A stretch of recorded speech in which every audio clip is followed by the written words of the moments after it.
let's get into it, okay? All right. So basically on July 31st, 2022, at approximately 5:30 a.m., 17-year-old at the time, Mackenzie Shirilla, she drove her Toyota Camry into a brick building traveling at the high speed rate of 100 miles per hour. Now, let me stop there because that's actually insane. First of all, why is your car going that fast? Like, I don't understand. You know what I mean? So like that's already, we're already side eyeing from that first detail. Okay. All right. The two passengers in the vehicle were her boyfriend, 20-year-old Dominic Russo, and their friend, 19-year-old Davion Flanagan. They both were pronounced dead at the scene. The question that's raised is, was this a tragic accident due to a medical emergency, an emotional fit of rage, a drug-induced accident, or premeditated murder suicide plot? Okay. At first, it seemed like a tragic accident. You know, maybe kids out partying late at night and lost control, or the vehicle had a malfunction. But investigators quickly began questioning the nature of this incident. So deep dive with me as we try to understand the facts of this case. I'm Shani Lore, and this is The Darkest Side of Crime.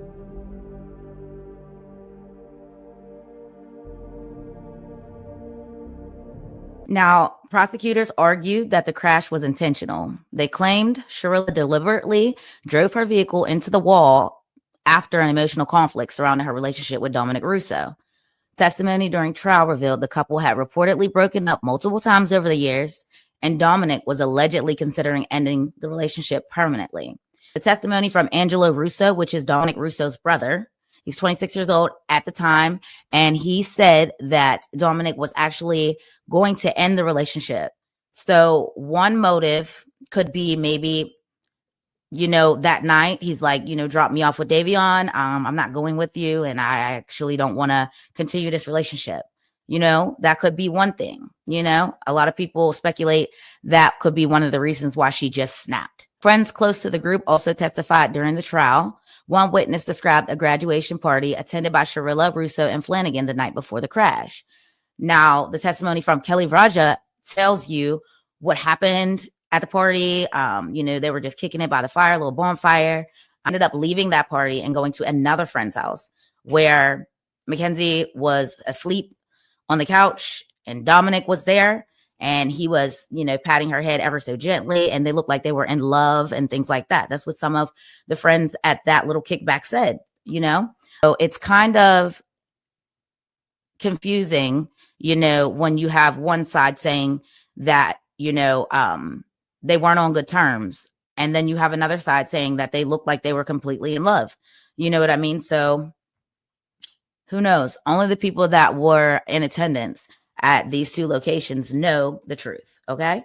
19-year-old Tyler Croy, who also used to date Shirilla for about a month, revealed that members of the friend group used an app called Life 360, and it allows them to track the locations, travel patterns, and even vehicle speeds of their friends. From a grief-stricken friend of Davion, Tyler Croy. I was just kind of shocked, really. I didn't really know how to process it all. And just knowing Davion, I just felt like there was more to the story than just an accidental crash. Using an app called Life 360, Tyler and Davion and a few other friends were regularly tracking each other's phones. Wherever Davion or anyone else in that circle went, it would just ping their exact location. So I basically just went back and looked at like the previous night. It showed that the car hit a top speed of like 90 miles per hour, and there was no effort to like hit the brakes. We just decided to show that to the cops because we felt like that could help them like investigate it a little better. GPS evidence showed Shirilla's phone had pinged near the crash location just days before the incident. They say she visited this area about 7 times before the crash, one time being just 3 days prior. Now, let me stop there. Why was this detail left out? Because in testimony in court, one of the officers that was on the scene testified that it is often usual for residents of that area to use that road to cut through town. And then on another hand, she was supposedly living 32 minutes the opposite direction of that road. Now, one motive going down that road was supposedly she was buying some red potatoes from someone, a market, a fresh market, and they had put them in a locker for her to pick them up. And so she was on her way to get them. So that could be why she traveled that road that night. They're calling this a dry run, that she took that couple times to try to see how fast she could go and things like that. That's another thing that only Mackenzie Shirilla knows. So that is also just speculation on a lot of people's part. Now, the defense, they told a different story. Okay. According to Shirilla's attorneys and family, Mackenzie suffered from POTS, postural orthostatic tachycardia syndrome, a condition that can cause elevated heart rate, dizziness, fainting, and blackouts. Her mother testified that the condition may have caused a medical emergency behind the wheel. The defense argued there was no proof Mackenzie intended to kill anyone and maintained the crash was a tragic accident, not murder. The case was tried before a judge instead of a jury, and which known as a bench trial. In 2023, Judge Nancy Margaret Russo found Mackenzie Shirilla guilty on multiple counts, including murder and felonious assault. Now, a lot of people also hone into the fact that the overseeing judge last name is Russo. Now, I found out that there is no relation to the Russo family at all. There's no relation. Okay. Her last name just happened to be Russo. So she was sentenced to 2 concurrent life sentences with the possibility of parole after 15 years. So if you guys don't know what concurrent means, that means that after 15, basically, a lot of people are saying it seems like she's only serving 15 years for one life. You know what I mean? Because the sentences are concurrent. A lot of people are saying they're consecutive. That's different. That's not it. She would be doing 30. So a lot of people feel like that's too much of a life sentence. She took 2 lives, not 1. So she should be doing 30, at least at the bare minimum. The judge definitely told her that when it is time for her to get paroled, it's not likely that she will get out in 15 years. And from the things that are coming out now about her time in prison and how she's behaving in there, I don't see it happening either. You have to have some type of good behavior. You have to show good faith to be paroled. You have to show them that you've changed. And also you have to take accountability. There is still no accountability on her part or her parents' part. Okay. They feel like she was wrongfully convicted. So since then, the conviction has remained heavily debated online. Supporters believe the evidence proved intent beyond a reasonable doubt. Others argue the prosecution relied too heavily on assumptions and ignored the possibility of a medical episode. Her legal team appealed the conviction, but the Ohio 8th District Court of Appeals unanimously upheld the ruling in 2024. In April 2025, the Ohio Supreme Court declined to review the case. Later, Shirilla's attorneys attempted to seek a new trial, claiming the coroner's report had been improperly modified. But in March 2026, the court rejected the petition after it was reportedly filed 1 day past Ohio's strict 365-day legal deadline. Basically, you have a year to file, and she was 1 day late. Now, let's come through some facts here. The toxic relationship between Dominic and Mackenzie are at the belly of the conversation here. This could be our motive, right? So, testimony from Christine Russo, the mother of Dominic, states that Dominic and Mackenzie met in school and were dating for about 4 years. One incident that was caught on film by Dominic shows how Mackenzie tried to control Dominic. She states in the video that if he did not give her access to his home, she would vandalize his vehicle or break into his home. In the video, you can hear other threats being made by her, and it all boils down to a girl who is not used to being told no or having boundaries. Like before, you lied. You lied and said you would never lock me out of the house again. That is why we got back together last time we broke up. But I forgot. You can never broke up with me your earlier. word because you are a little fucking weak bitch. You broke up with me earlier. You literally broke up with me earlier. This is your last chance to open the door, or you are not coming out of this house all night, because I will not leave. You literally broke up with me earlier. Like what is the point you're trying to, like, you broke up with me, like, earlier. Like, what point No, are you trying to I say? didn't. Yes, you did. You said we're not together. You literally said that shit. Like, you really broke up with me earlier. Like, what are you trying to make? Like, why would I just let you in my house if you break up with me and you're threatening to break my shit? Two. Like, you're threatening to key my car, threatening to I break the will key your doors. car Like, if you do not let me in the house. you're gonna key my car if I do not let If you don't let me in the house, yes. What the fuck? Yeah, I know. So just let me in the house. No, like why can't you just be like calm at least for a second, and I can feel I comfortable am letting you in calm. the house? I am okay? calm. I don't think you get to decide that with your fucking weird ass You like literally threatening trauma you're problems. literally threatening to fucking key my car and shit. What else are you threatening? Dom, I'm gonna give you one last chance to open the door. I'm gonna leave and do what I said I was gonna do. What are you gonna do? Key I'm my gonna give car? you one last chance. Kenzie, look. Let me go to dinner. No. You can let me go you're to not dinner, going then I can let you come over later. No, you're not, because I'm coming to dinner too. Why? You should have told me you wanted to come. You fucking retard. She already put me on the reservation, so fucking open the door, you dumbass. Like, open Alright, the well, door. here, let's just go next door then. No, we're not going next door. No, I'm not letting you in the house. We need to talk first, no? Because you just, like, betrayed me. Alright, we can talk outside.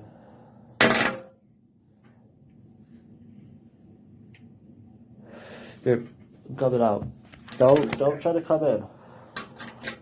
As you guys can see, when you look online and you look at her persona and her wanting to be this influencer and this model and things like that, and her behavior, she was never held accountable by her parents. She always had reckless behavior, and she was always threatening Dom. So let's start there. Okay. Now there's text messages between her and Dominic, and one fact that people want to leave out, because respectfully, Dominic is deceased and he is not here to defend himself, but we have to look at the facts. Okay. I will post the text message thread between those two in here and let you guys see for yourself. There were often times where there were threats made on both sides. Okay. And a lot of times it had something to do with the vehicle. A lot of times, there was one incident where Shirilla's driving and she texts Dominic's mom and says, come get him because he's pulling at the wheel and he's trying to harm me, you know? And she's like, okay. And she sends a family friend to get him. On the other hand, there are known testimony that people heard her verbally say that she will crash the car and hurt him. Okay, so they've both been throwing around threats. Okay, let's get that out of the way. Now, I think we can all agree that her parents, Shirilla's parents, had no problem with her behavior, language, drug or alcohol activities. A lot of times she posted these things on TikTok and Instagram and Facebook, and her mom is right there in the likes and in the comments cheering her on, watching her drive with no seatbelt, speeding, going up to 90 miles per hour with a blunt in hand. Okay. And her mom's right there cheering her on like, this is so cool. Okay. If you go, she has, her family has turned off all her comments on her social media, but you can go back and you can see the different things that I'm saying and that it's there to be true. She presented herself as a wild child, and that ended badly. It really did. So Mackenzie was actually living with her 20-year-old boyfriend while still in high school. Dominic lived in a home next to his parents, and it was said to be the party house. Testimony from friends said that Dominic would do anything Mackenzie wanted, buy her expensive designer clothes, organic foods for her healthy diet, and drugs. It's very evident. There's pictures of her, always smoking weed and doing shrooms, and text message threads of her looking for acid, things like that. So she was doing hard psychedelic drugs. Okay. She wasn't just smoking weed. So rumors online state that Dominic was the neighborhood drug dealer. That's not confirmed, nor is it relevant. Okay. I bring up this point because the Free Mackenzie Shirilla page ran by her parents put this out to the public that he was the neighborhood drug dealer and things like that. And it was just a lot. And they just want to show Dominic in a bad light. But again, it's irrelevant. He is not here to defend himself anymore. I would suggest you guys really go check out the family for themselves. Check out the things online that are fact, actual threads, You know what I'm saying? The court transcripts, body cam footage, things of that nature. There's things out there that will show you with your own eyes, and you can hear with your own ears the behaviors of these teenagers and their parents, and the things like that. Like, a lot of the reason why Shirilla's in what she's in right now is because of poor parenting. Let's just be for real with that, okay? Poor parenting is at the forefront of this case, okay? We can see that in the Netflix doc right there. And the comments made, I think it was very tasteless that her father wore a shirt that said boom with like a little crash thing. You know what I'm saying? Like a little explosive thing on it, to be interviewed by Netflix to talk about their daughter killing 2 boys. It didn't seem like they ever had a problem with anything that she did. And it's very evident in the way that they talk to each other, in these text message threads and things of that nature. I do want to touch on the comments that her mother made in court, basically disregarding the life of Davion Flanagan. Davion Flanagan's life basically didn't mean anything because he was a new friend. And even the judge checked her on that, because what do you mean? I don't understand. The longevity of their friendship doesn't matter. She still crashed her car with him in it, and he did not make it out. I actually went through the transcripts and something that's not being spoken about, and it doesn't sit right with me. When the police extracted Mackenzie from the vehicle, she asked, "Is Davion okay?" She asked if Davion was okay. She didn't ask if Dominic was okay, but she asked if Davion was okay. That speaks that speaks volumes to me. And I'll say, because that was supposedly her soulmate, which is what she said in court. Supposedly her world, her best friend, her everything, right? He was literally sitting right next to you. You know what I mean? Davion is in the back seat. Not saying it's not right that she asked about him. It's just kind of spooky to me. Now, my sentiments, I feel the way I feel about this, okay? Because regardless of the fact she was found guilty, and I don't see anything happening to where she can come out. She can get out early. She can get out in 15 years. I don't think that's going to happen. Not only because her behavior has not changed and she has not taken any accountability, but I truly, deep down in my heart, believe that she crashed that car on purpose. But I don't believe that she thought she was going to live. I don't think that she thought she was going to live. And I think she thought just because Davion was in the back seat that he would be safe. But the impact is mostly on Dominic's side, on the passenger side, okay? The impact is mostly on that side. I am going to play the video for you.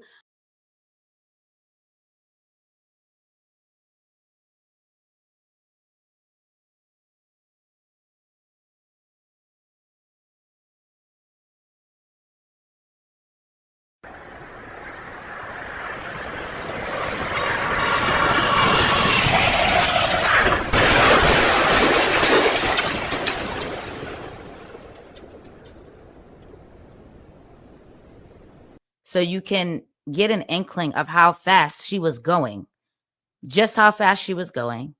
Before she got to Progress Drive, she made a controlled turn. She used her turning signal, and she was wearing a seatbelt. Dominic and Davion weren't wearing seatbelts. When they found them, Davion was on top of Dominic. And I will also put on screen the sketch that the police drawn out of how he found them. She was bent over underneath the steering wheel. Underneath the dashboard. All they could see was her legs. Okay? That leads me to believe that she braced herself before impact and she ducked down. Okay. Now, the little black box that's in these cars, okay, that is one of the reasons why the prosecution believed that she did this on purpose. Okay. Not once did she try to brake. Her foot was all the way to the floor. All the way to the floor. Now, instinctively, humans, even if you're going to do something like that, something in you would tell you to brake. I don't know. Like, I just feel like something in you would tell you to brake. You know, I don't think that it would be something like, okay, I'm just gonna do it. Like, you know what I mean? I'm just gonna do it. Unless you really wanted to take yourself out and you didn't care who went with you. Okay. I really believe that this was a premeditated murder-suicide plot. And Davion, and I don't like the way the prosecution worded this in court. They said he was just cargo in the backseat. And I know that you have to paint this picture to show the severity of the situation, but that is still somebody's baby. And he wasn't just cargo in the backseat. He wanted a ride home. If you knew you were going to try to kill yourself and your boyfriend, I would have told him every little thing I could say to deter him from getting in my vehicle. But she did not. She had no regard for anybody that night. Okay? It's a lot of information, you guys, but I will make sure to post all of the transcripts, the CCTV footage, and things of that nature so you guys could really see where I'm coming from and why I do feel like she wasn't wrongfully convicted. I don't believe that her pots made her lose consciousness at the wheel. When you lose consciousnness, your body goes limp. Your foot would not be all the way to the floor, adding that much pressure to go 90 to 100 miles per hour. I believe because the black box tells you that the car went from drive to neutral to drive again. Okay. So that leads me to believe that when she started speeding up, right? Maybe her and Dominic were arguing or something. But when she started speeding up, both or one of those boys tried to stop that car. There's a slight jerk in the wheel. Okay? There's a slight jerk in the wheel. I feel like that was Dominic trying to stop that car. Okay? I feel like they were panicking and they were trying to stop the car, and she had already made it up in her mind that she was going to drive that car into that wall. The toxicology reports that there was THC in all of their systems, but alcohol was not a factor. She did not drink that night. Testimony from the party said that she did not drink that night. There was testimony saying that she was looking for acid. No one knows if she did find it or not. And there's also talk saying that the blood sample they took the day of her hospitalization is not the blood test that they tested. They didn't test her blood until 3 days after the accident. And if you know how psychedelics work, they could be out of your system in about 2 days. Okay. So it's very evident that THC will be in their systems, no matter if she used it that night or not. But it's already been proven that she regularly operates her vehicle under the influence of THC. And she almost never wears a seatbelt. And that's evident. You can see that on all of her TikToks when she's, riding around, speeding, all of that. She's never had a seatbelt on. But that one particular night she wore a seatbelt, something ain't right. Something's not right in this water, okay? Something's not right. There's a lot of points that lead you to believe that this was actually very much done on purpose. Yeah.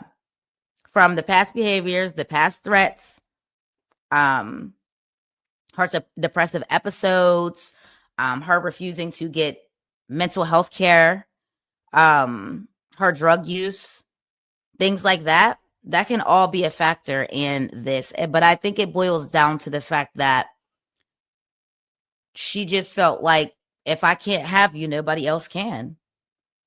Like, I really just feel like it boils down to that. And that night, she made it up in her mind that this was going to be it. This was going to be it. Now, everybody is saying, okay, we should all just forget about it because, you know, this is giving her exactly what she wants. And she wanted to become an influencer and she wanted to be famous and everything of that nature, right? Right. Okay. But I think we forget that it's not just about her per se, but we could learn a lot from this because you do have those people out there that believe they believe that. They believe things like that. They get into these relationships and they become possessive and they become obsessed with this person to the point where they feel like, I can't see you with anybody else. And I would rather take you and me out just so you can never be with anyone else. We see it all the time in true crime. We see it all the time. Those fatal attractions. Okay. Just because these were young teenagers, doesn't change anything. It doesn't. And the many threats and times that she, you know, said that she would use her motor vehicle to harm him, you know, it's pretty evident. And like I said, there is evidence that, you know, he may have said it too. He may have said it too in a you know, a heated rage or fight. People say things when they get angry, but to actually act on it is different. And that is why she is sitting down for 15 and probably longer. It's a very hard case because, like I said, Davion Flanagan and Dominic Russo had families that loved them. Okay. They had people that cared about them. They had things they wanted to do with their lives. Dominic, you know, he had a studio in his house. He wanted to do music. He was actually thinking about going to the military, you know, things of that nature. Like he had plans. He was 20 years old. Okay. Davion was their star football player. You know what I'm saying? Like he had things that he wanted to do. I know his parents have a fund to send somebody to, I think, barber school because he also wanted to be a barber. And so they started a fund for that to send somebody, anybody. And I think that is a beautiful gesture in his name to barber school. These young guys had things that they wanted to do with their lives. And sadly, that was stolen from them. She's guilty. Like, let's just, she's guilty. She killed those boys. She had no regard for anybody's life. She did not expect to walk away, but because she did, and her behavior after she got out of the hospital proves that. Okay. Her behavior was very, some say, you know, she was at his gravesite, Dominic's gravesite. And, you know, she was very distraught and depressed and crying and everything like that, you know. But also, I think I don't know, she was in a wheelchair. So maybe like 2 or 3 days later after she got out of the hospital, she was at a concert. That don't look sad and depressed to me. She also attended parties and dressed up as Playboy Cardi. That's what she said that she was dressed as. But to me, it looks like you're dressed as a corpse with your friends. I don't think that was very tasteful, being that you just killed 2 people. You know what I mean?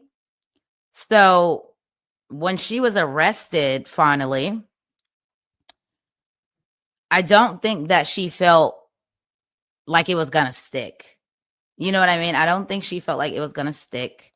While she was in the hospital, 2 points on that. While she was in the hospital and she was being questioned by the officers, she spoke in, you know, the little broken language like that the kids used to use, you know. She spoke in that language. Her and her mother speak back and forth in that language. They do it on the jail phone calls that have been released as well. And she asked her mom, hey, can we just tell them that I had a seizure? And her mom's like, we can. Okay. And then she asked the cop, hey, can you guys just take my license away for 10 years? So that shows you right there that she didn't really see the severity in what she did. Your license being taken away for 10 years, but you took 2 lives away forever. That's not the correct punishment at all. And also I want to touch on the fact that when her mother was testifying and she was asked, why did you take your daughter to get a license and you know she has this medical issue? And this could have possibly happened at any time if that's the case. Okay. Why would you take her to get a license knowing that? And she's like, oh, well, I didn't feel like I had to disclose that. I didn't think I had to disclose that. Don't you think passing out at the wheel is putting not only your daughter's life at risk, but everybody on the road? That was not a factor. No matter how they try to flip it, it was not a factor. I don't believe she had an episode. I believe she was in her right state of mind. I don't believe it was drug induced. I don't believe any of that. I believe she was in her right state of mind. I think she cased this road. And I think she meant to smash into that building head on and kill everybody. That's what I think.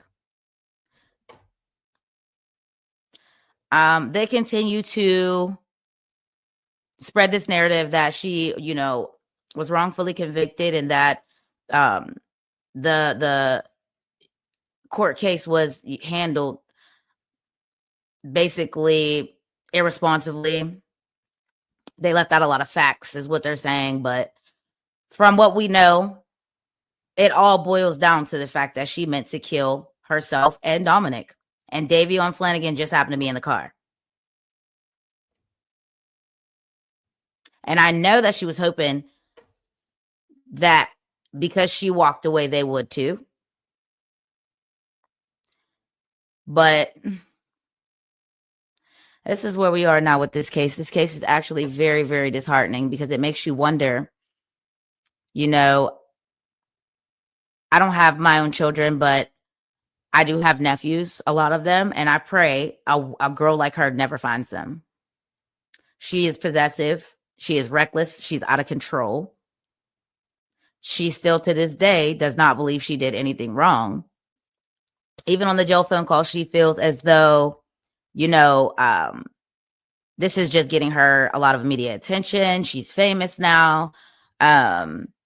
They were excited about, I know one phone call, they were excited because the Daily Mail posted them and it reached the UK. Her and her mom's like laughing about it. And honestly, her mom is sickening to me, to be honest. Her mom is sickening to me. Very much so. Both of her parents really never put boundaries in that girl's life. They set her up for failure. And that's why we are where we are today. I will end this episode with the fact that Mackenzie Shirilla, I pray that you never get out.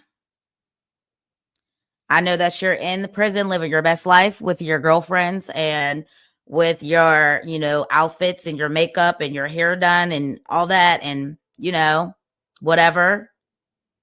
But that's as good as it's going to get for you. I pray you never see the outside. I feel like you won't learn from this and you'll probably do something worse to somebody. Okay. I pray you never get out. And I also want to say to the Russo and Flanagan families that I literally feel for you guys. I know that watching this case play out over and over and over again can't be easy.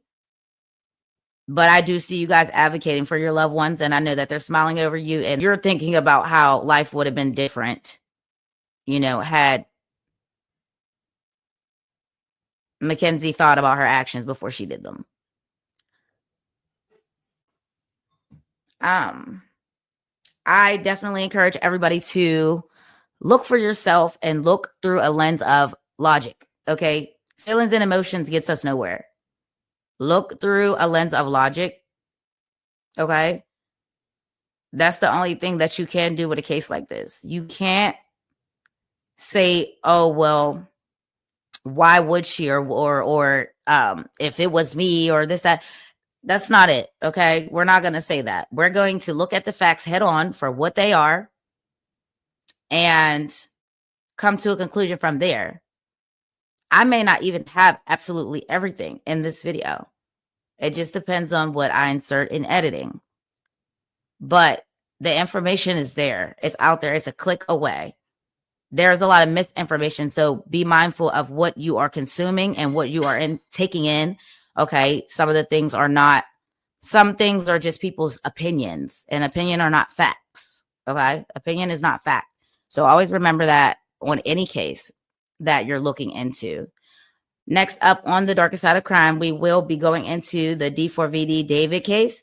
It is still ongoing, and I don't like to cover cases when it is still open, but there's a lot to unpack there. A lot to unpack. So we're going to get into it. It'll probably be a 2-part episode. One when the trial starts and one now. Okay. That will be next Sunday. But thank you guys for hanging out with me, deep diving and talking about this case.